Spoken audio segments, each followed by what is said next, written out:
chasing a road to glory, driven since I was a child. If you want a thing bad enough to go out and fight for it, work day and night for it. Happy Wednesday, everybody. Hope you're doing great. Packing everything, wearing shorts. Need to go pick up a suit from the dry cleaner first. Let's go. Hey there, everybody. Happy Wednesday. Got here safely. Had to go to the dry cleaner, pick up the suit. So, getting dressed here. Gonna go into the Business Resource Committee meeting here at the Houston West Chamber of Commerce. They plan the after hours networking, the coffee talks, and also the morning and afternoon networking. So should be a good event. I gotta leave at 8:30 in order to get back for meeting to a phone call at 8:30, our 2-minute drill. So let's go make it happen. Ooh, hold on.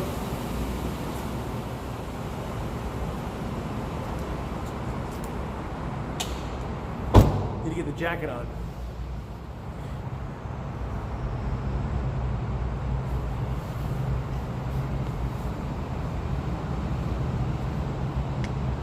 Let's go. All right, so here we are.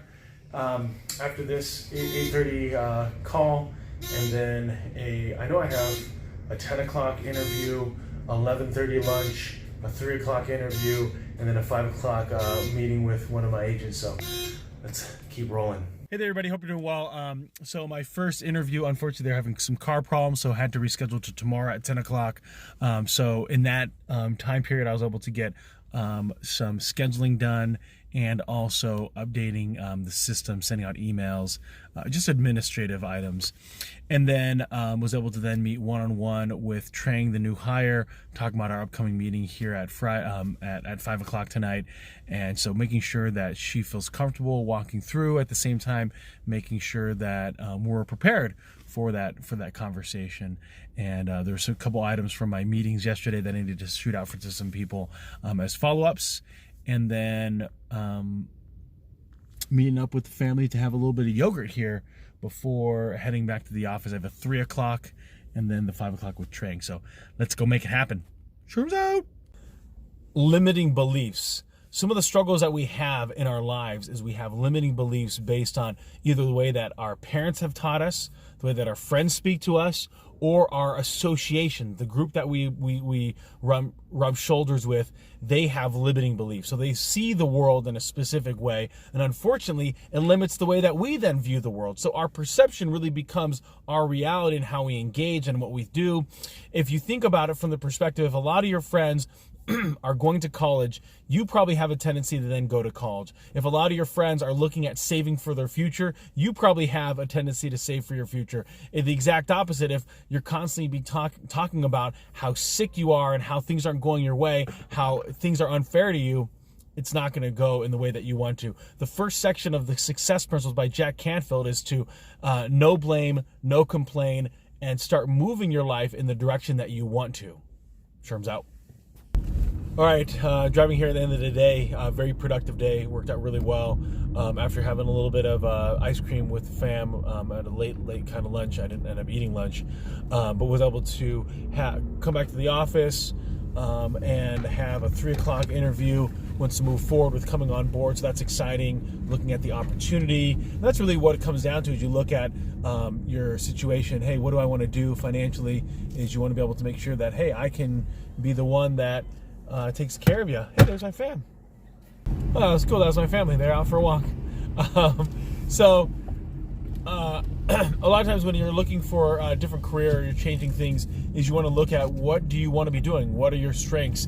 How can you match up your strengths with the right company culture, the right leadership, and make it advantageous for you and fiscally advantageous for you, and overall feel like it's a career progression for you.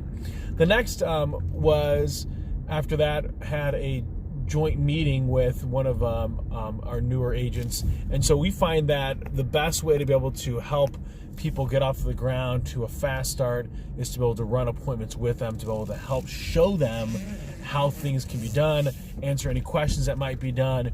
And so it was great. And a lot of times too, as a newer sales rep, you might see things a certain way, but due to the experience, you're going to be able to bring a lot more value to that conversation. And so, just to give you an example, the client had made mention, hey, this is kind of what I'm looking for from a price perspective. But then as we talked and presented and I showed her the value, she wanted to go forward with what I was showing with her. And that was twice the cost that she was mentioning that she wanted. And it wasn't that we're squeezing her into something. It wasn't that we're manipulating anything. We're just showing value, and people will buy what they think is of value to them.